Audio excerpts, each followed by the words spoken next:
ಈ ದಿನ ಹೂವಿನ ಹಡಗಲಿಯಲ್ಲಿ ಕರ್ನಾಟಕ ಸಾರ್ವಜನಿಕ ಸೇವಾ ಸಂಘದ ರಾಜ್ಯ ಘಟಕದ ಅಧ್ಯಕ್ಷರಾದ ಹನುಮಂತಪ್ಪನವರು ಹಿರಿಯ ಶಿಕ್ಷಕಿ, ದೇಶದ ಮೊಟ್ಟ ಮೊದಲ ಶಿಕ್ಷಕಿ ಎಂದೇ ಹೆಸರುವಾಸಿಯಾಗಿರುವ ಮತ್ತು ಹೆಣ್ಣಿಗೆ ಶ್ರೀರಕ್ಷೆಯಾಗಿ ನಿಂತ, ಹೆಣ್ಣಿಗೆ ಅಬಲೆಯಾಗಿ ನಿಂತ ಶ್ರೀಮತಿ ಸಾವಿತ್ರಿಬಾಯಿ ಫುಲೆ ಅವರ ಜನ್ಮದಿನೋತ್ಸವವನ್ನು ವೈಶಿಷ್ಟ್ಯವಾಗಿ ಹಡಗಲಿಯ ಸರ್ಕಾರಿ ಸಮುದಾಯ ಭವನದಲ್ಲಿ ಆಚರಿಸಲಾಯಿತು. ಈ ಕಾರ್ಯಕ್ರಮಕ್ಕೆ ಪರಮಪೂಜ್ಯ ಶ್ರೀ ಸದ್ಗುರುಗಳಾದ ಗಾಡಿ ತಾತನವರು, ಚೌಕಿಮಟ್ಟೆ ಸುಕ್ಷೇತ್ರ ಕೊಂಬಳಿ ಇವರು ಆಗಮಿಸಿದ್ದರು. ಸ್ವಾಮಿಗಳು ತಮ್ಮ ಪ್ರವಚನದಲ್ಲಿ ಯಾವುದೇ ಒಳ್ಳೆಯ ಕಾರ್ಯ, ಯಾವುದೇ ಧರ್ಮ ಕಾರ್ಯ, ಯಾವುದೇ ಧರ್ಮ ಕಾರ್ಯ ಮಾಡಿದರೆ ಮಾತ್ರ ಅವು ನಮ್ಮ ಜೊತೆ ಬರುತ್ತವೆ.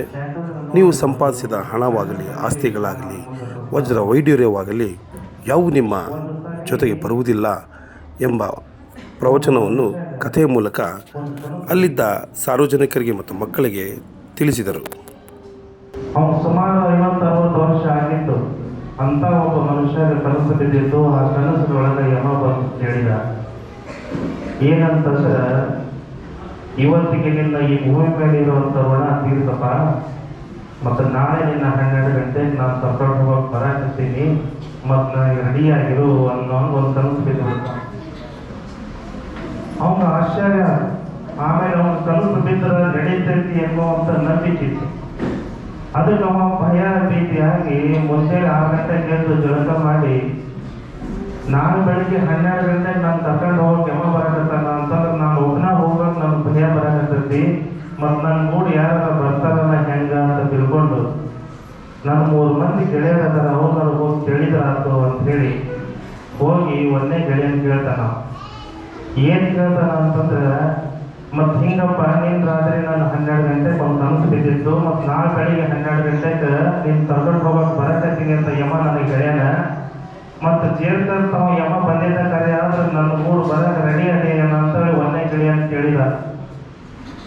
ಅವಾಗ ಒಂದೇ ಗೆಳೆಯ ಹೇಳ್ತಾನ, ಅಲ್ಲೋ ಯಾವ್ದಾರ ಮದುವೆಗೆ ಕಾರ್ಯಕ್ರಮಕ್ಕೆ ಹಬ್ಬಕ್ಕೆ ಕರೆಯಕತ್ತೀವಲ್ಲ, ಯಮ ನಿನ್ನ ಕರ್ಕೊಂಡು ಹೊಂಟಾನ ಅಂತಂದು ಕರೆಯಕತ್ತ ನನ್ಗಳು ಬರ್ತೀನ ಅಂತ ಕೇಳಕತ್ತ, ಯಾವ್ದಾರ ಹಬ್ಬದಲ್ಲ ಹುಣ್ಣಿಮೆ ಅಲ್ಲ ಎಂತದ ಕರೆಯಕತ್ತೀವಿ, ಮತ್ತು ನನ್ನ ನಿನ್ನ ಸ್ನೇಹ ಇದ್ದದ್ರ ಸಲುವಾಗಿ ನಿನ್ ಕೂಡಂತೂ ನಾನು ಬರಕ್ ಒಲ್ಲೆಪ್ಪ, ಆದ್ರೆ ನೀನ್ ಕರ್ಕೊಂಡು ಹೋಗಿದ್ದ ಕರೆ ಆದ್ರೆ ನಿನ್ಗೆ 6 ಅಡಿ 3 ಅಡಿ ಜಗಕ್ಕೆ ನಿನ್ ಖರ್ಚು ಬರ್ತದಲ್ಲ, ಆ ಖರ್ಚನ್ನು ನಾನು ಕೊಡ್ತೀವಿ, ಆದ್ರೆ ನಿನ್ ಜೊತೆ ಬರಕ್ ಒಲ್ಲೆ ಅಂದ್ಬಿಟ್ಟಾವ.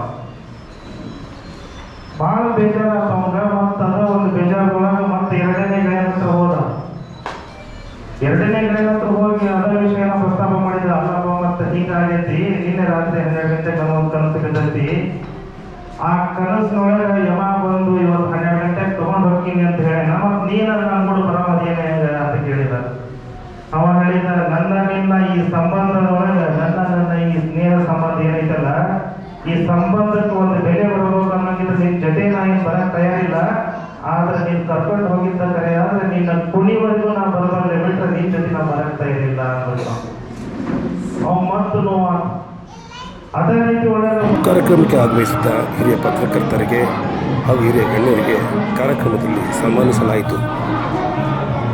ವಿನಯ್ ಕುಮಾರ್ ಜಾಧವ್ ದಾವಣಗೆರೆ ಇವರಿಗೆ ಗೌರವ ಸನ್ಮಾನ ನೀಡ್ತಾ ಇದ್ದಾರೆ. ದಯಮಾಡಿ ಲಘು ಉಪಹಾರ ಇದೆ, ಎಲ್ಲ ಮಕ್ಕಳಿಗೂ ಕೂಡ ಉಪಹಾರ ತೆಗೆದುಕೊಂಡೇ ಹೋಗ್ಬೇಕು ಅಂತ ಹೇಳಿ ವಿನಂತಿ ಮಾಡ್ಕೊಳ್ತೇನೆ. ಅವರು ಹೆಸರು ಬಿಚ್ಚು ಕತ್ತಿ ಅಂತಿದೆ, ಆ ಕತ್ತಿ ಅಂತಂದ್ರೆ ಎಲ್ಲರೂ ಅದ್ರಬೇಕಂತ, ಆದ್ರೆ ಮನಸ್ಸು. ವೇದಿಕೆ ಮೇಲೆ ಎಲ್ಲ ಗಣ್ಯಮಾನ್ಯರಿಂದ ಹಾಗೂ ಪರಮ ಪೂಜ್ಯರಿಂದ ಗೌರವ ಸನ್ಮಾನ.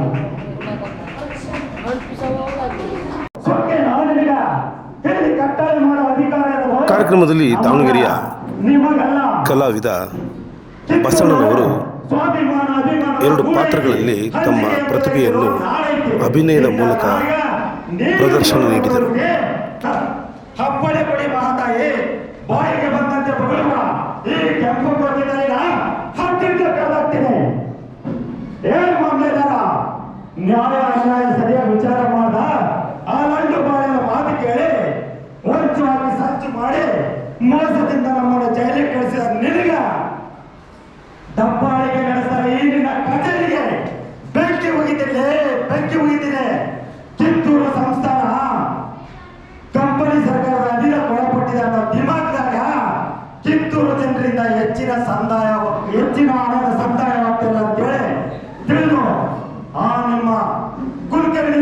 ಸುಮ್ಮನೆ ಉಳಿಸಂಗಿಲ್ಲ ಕಣಲೇ, ಸುಮ್ಮನೆ ಉಳಿಸಂಗಿಲ್ಲ. ಜೈ ಹಿಂದ್, ಜೈ ಭಾರತ. ಎಡಗಡೆಯ ಪ್ರಸಾದ, ಎಡಗಡೆಯ ಪ್ರಸಾದ ಮಹಾಪ್ರಭುಗಳು ತಪ್ಪು ತಿಳಿಯಬಾರದು. ಅಮ್ಮನ ತಲೆಯಿಂದ ಪ್ರಸಾದವಾಗಿದೆ. ಯಾವ ಕಡೆ ಬೇಕೇನಂತೆ ದೇವಿಯು ನಿಮ್ಮ ನಾಯಕಾಗಿನೆಂದು ಕೊಂಡು ಕೊಟ್ಟಿರುವ ಮಹಾಪ್ರಭು. ಚದುರಿಸುತ್ತೀಯೇ ನಿನ್ನ ಮನಸ್ಸನ್ನು. ಚಿತ್ರದುರ್ಗದ ಮನಸ್ಸರಿ ನಾಯಕರ ಶೌರ್ಯ ಪರಾಕ್ರಮಗಳ ಬಗ್ಗೆ ನಿನಗೆ ಶಂಕೆಯೇ? ಬಲಿಷ್ಠ ಆನೆಯ ಮನವೊಳಗಿಸಿ ಮನಸ್ಸರಿಗಳೆಂಬ ಖ್ಯಾತಿಯನ್ನು ತನ್ನವರಿಗಾಗಿ ಉಳಿಸಿ ಹೋದ ಚಿತ್ರನಾಯಕ ನಮ್ಮ ವಂಶದ ಮೂಲ ಕಾರಕ. ಇದು ಚಿತ್ರದುರ್ಗದ ಮಾನಾಪಮಾನದ ಪ್ರಶ್ನೆ.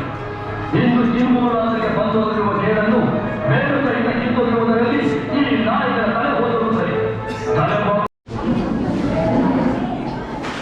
ತದನಂತರದಲ್ಲಿ ಇವತ್ತು ಕಾರ್ಯಕ್ರಮವನ್ನು ಅಚ್ಚುಕಟ್ಟಾಗಿ ಯಶಸ್ವಿದಾಯಕವಾಗಿ